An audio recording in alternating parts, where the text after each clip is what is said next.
with everything finally starting to come together now. It makes sense that the anime has to be very concise with the way they show it. But there's so many moving pieces and different character arcs going on at the same time that I wouldn't be surprised if some of the stuff we saw in this episode may have come off as a little confusing. I mean, if the conversation between Ram and Roswaal didn't make much sense to you, well, that's because the entirety of their vow wasn't properly explained. Or I bet you didn't realize that Roswaal went to Emilia with the intent of getting her to attack him. So it's details like that we'll cover as we go through everything the anime excluded from the novels. Let's begin. Episode 46, A Howling Reunion, covering the last few chapters of Volume 14 of the light novel. Starting things off with the preparations to leave Sanctuary, there was a little bit more to Subaru's conversation with Ram. You see, while Garfield and Otto were away retrieving the shield from Ryuzu's cabin, it gave Subaru a chance to explain to Ram what was happening. As you'd expect, she was understandably confused by Subaru's sudden decision to leave. I mean, to her, he was pretty much abandoning Emilia during a very crucial moment, so it only made sense that her demeanor was a bit more harsh than usual. That being said, it's not like Subaru would have minded explaining every little detail behind his actions. It's just that there wasn't enough time to do it. So instead, he could only say that it was all to save Petra and Frederica. As valid of a reason as this was, there was still this very visible expression of doubt stuck on Ram's face. She couldn't seem to believe that that was reason enough for him to leave Emilia. But even if that was how she felt, Subaru still trusted that Ram would fulfill her role the same way that everyone else was trying to. Sure, this was definitely a huge gamble to make, but that was all part of what he signed up for. Now, the reason the villagers were so easily able to accept Subaru's departure was because he wasn't the one that took responsibility for their liberation. No, that burden fell onto a certain half-elf. Remember, it had only been a day or so since Emilia had made the declaration that she was going to free them. So it was that recent memory that allowed them to have so much faith in her. As Subaru was about to end the conversation with one final word of warning, the villagers instead cut him off before he could finish. They seemed to already know that he was about to talk about waiting to the limit for something. We don't exactly know what they're referring to here, but it does make it seem like the villagers will be playing a role in helping Emilia take care of things in Sanctuary. Anyway, after Emilia heard that Subaru had left her, it was because she knew he loved her that she was only a little annoyed by it. Because she knew that Subaru cared for her the most out of anyone. Not only did it show that he didn't doubt her success, but it also helped her to understand that there was someone out there who needed his help more than she did. It was a display of trust that only she was capable of recognizing. Now, when Ram knelt down to make her request to Emilia, this wasn't just a simple display of courtesy. No. To kneel before another person was what the people of this world considered to be the greatest show of respect.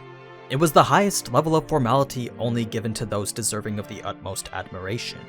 So this was meant to show Emilia just how sincere she was. As we saw, Ram was done being the tool that Roswaal wanted her to be. It was a way of living that she simply couldn't abide by anymore, resulting in her asking Emilia to break Roswaal's obsession with the book. But after she did, Emilia proceeded to ask if Roswaal would even be okay with that. It was a question to which Ram knew the answer was he most certainly wouldn't be. But what she also knew was that this was the only way her feelings would ever get through to him. So even if she was well aware that without the book Roswaal would panic and lose his will to live, standing before her right now was an opportunity to finally change the way of life he's been so eternally bound by. A chance that she wasn't going to allow to slip away from her. It turned into this plea for help that ended up shaking Emilia to her very core. Not because she understood what exactly Ram was asking of her, but instead because this was the first time that Ram had thought to depend on anyone other than herself. So what Emilia felt in this moment was nothing but a single sense of duty, one that filled her chest with a burning intensity so strong that even her hands were starting to tremble. Now, one thing to note about Roswaal's initial appearance is that he was a bit more hostile than what we saw in the anime.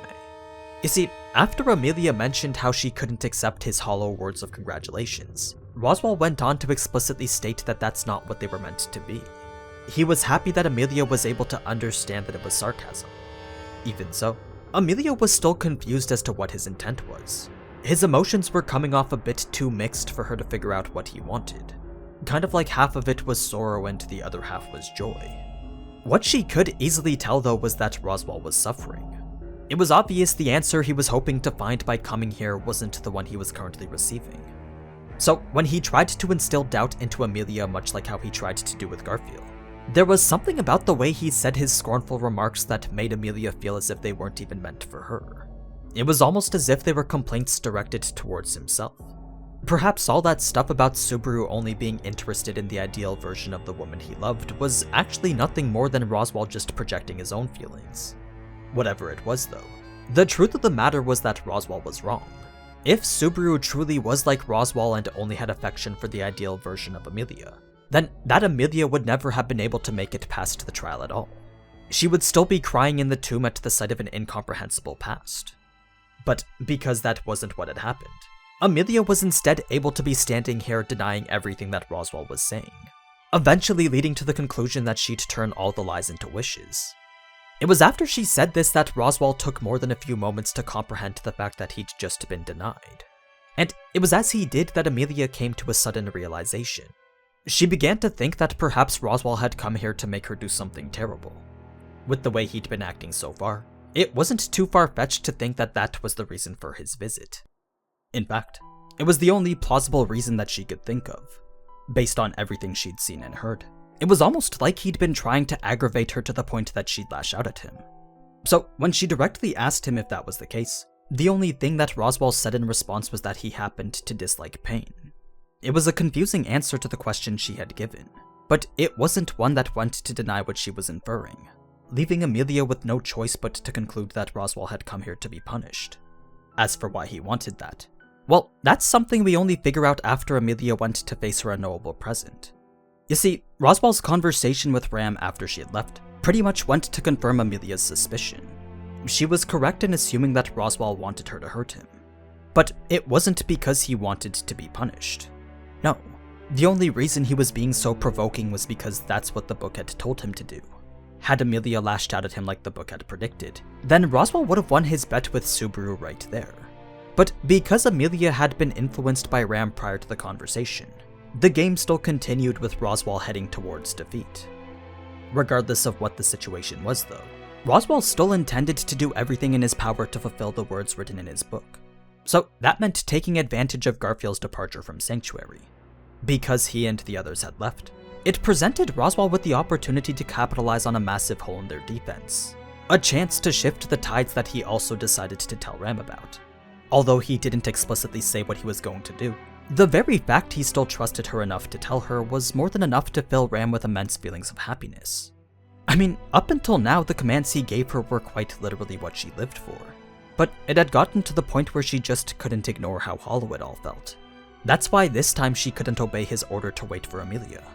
Even if his concern for her, Subaru, and everyone else did in fact seem to be genuine, the place it was coming from was far too twisted for Ram to accept anymore.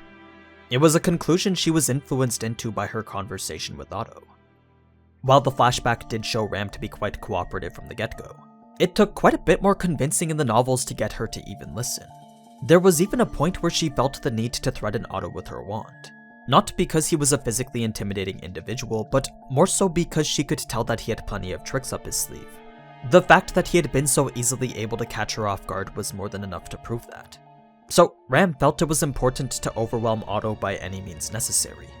Once she saw that he wasn't even flinching though, that's when Ram decided it wouldn't hurt to hear what he had to say. She could always determine whether or not to use her wand on him after the negotiations were done.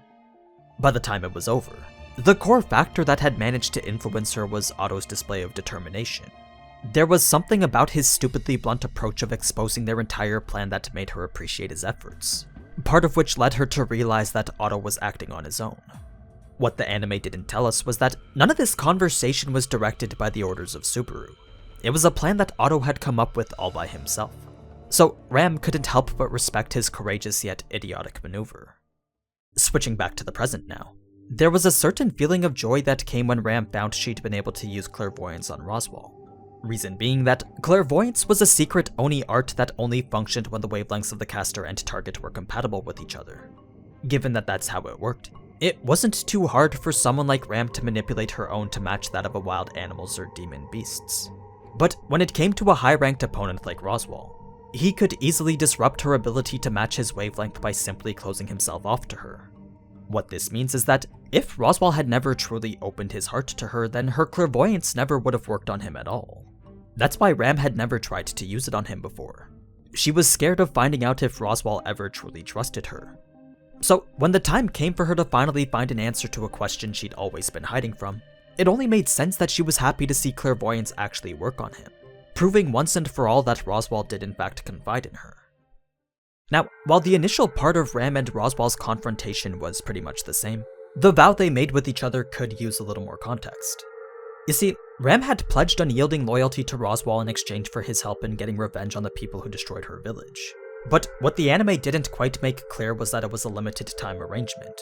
Ram's subservience to Roswaal only needed to continue so long as Roswaal still desired the goal that he was chasing after. If there ever came a time when he no longer pursued the objectives given to him by the book, then Roswaal had promised to give whatever was left of himself to Ram, making it so that if he had ever lost his reason to live, then Ram would be the one who was free to choose what to do with him. That was the terms of their agreement. So, because this was a world divergent from the path outlined in the book, Roswaal's objective was no longer attainable.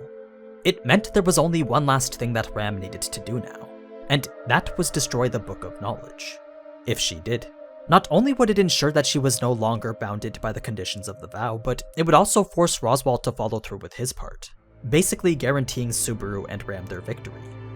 Now, when Roswaal went on to speak about the destruction of Ram's village, there was actually a reason behind him saying that the vow was something Ram was forced into, and that's because the only other option was death. You see, back when Ram's horn had been cut from her head, it left her body in a state that simply wasn't capable of supporting itself. Had Roswaal not come along and offered his body to support her own, then Ram would have died in only a matter of days. So anyone with this knowledge would definitely consider the vow to be something Ram had no choice but to say yes to. It was a secret she'd been keeping hidden for all this time now. She couldn't remember who exactly it was she was trying to hide it from, but she knew that she wouldn't ever let that person know about this deal that she made with the devil. As Ram tried to fill in this gap in her memory, Roswaal began to praise her for getting so close to achieving her goal. The way she'd used Subaru's plans to interfere with the book's predictions and force him to act was most impressive. But the miscalculation she made was believing that the book's path couldn't be fixed. If Roswaal could make the snowfall in Sanctuary, then the conclusion to this world would be the same as the book had predicted, thus rendering all other deviations completely meaningless. Anyway, the rest of this scene was pretty much the same. So now we can move on to the events in the mansion. Prior to what we saw in the anime, there was a bit of lead up showing how Petra found herself wandering the hallways. It was only a mere few hours ago that she was completing the last few tasks given to her as a maid of this residence. She attempted to deliver Beatrice her meal, wiped down the girl she only knew as Rem, then visited Frederica to receive her assessment on how she performed her daily work. Once all of that was finished, she returned to her room and went to sleep in preparation for the next day. But it was during that rest that she found herself awoken by a very tense Frederica. The instant Petra realized that things weren't normal, she immediately picked up on a sensation that was very familiar to her. It was an aura she recognized from a harrowing experience that only occurred a few months ago. So that got her in the mindset that this was a dangerous situation, making her ready for whatever orders Frederica was about to give her. The plan was for Petra to leave the mansion through the dining hall and head to the village. But it was as she was making her way there that she suddenly remembered the girl she promised to take care of, leading us to where we started in the anime. After Petra encountered Elsa and failed at finding Beatrice, her next scene with Subaru actually began with the confirmation of their promise. I'm not exactly sure why they didn't include Subaru's own tattered version of the handkerchief, but the first thing Subaru did was show her that he'd kept it the entire time. It was that in combination with his gentle words that helped Petra to calm herself. As for Frederica, the difference in strength between herself and Elsa was made apparent right from the get-go. Elsa was easily reading her dodges, then following it up with ranged attacks that were sure to hit, resulting in Frederica taking several iron skewers to the arm. While none of the damage was fatal, each attack did work to reduce her endurance little by little. So it was clear that Elsa was just toying with her until the opportunity came where she could slice her stomach. Luckily for her, this was also the very reason why she was able to stay alive, and it also gave her one single chance for a counterattack. What Frederica did was she turned her legs into their beast form, then kept them hidden under her dress, allowing her to surprise Elsa with a massive burst of speed far beyond what her human form was capable of. As she accelerated to a velocity faster than the wind, Her goal was to claw out Elsa's vitals, or at least strike any part of her body that she could. But the moment she was supposed to make contact, the woman that was just there had completely vanished. She was neither in front nor behind anymore, leaving the only place left to check the ceiling. The instant Frederica looked up, Elsa began to jump around from ceiling to wall much like how she did when she was facing Reinhardt. But as good as Frederica was at tracking rapid motions such as this, there was nothing she could do to follow where Elsa was going. All she could make out were the fading shadows and after images of where Elsa used to be. As Elsa dove in for what Frederica knew was the decisive attack, that's when Garfield stepped in to save her, bringing us to the final moments of the episode. Now, while the fight does continue on from here, it relates to stuff that will likely be included next episode. So we can stop here and continue on later next week.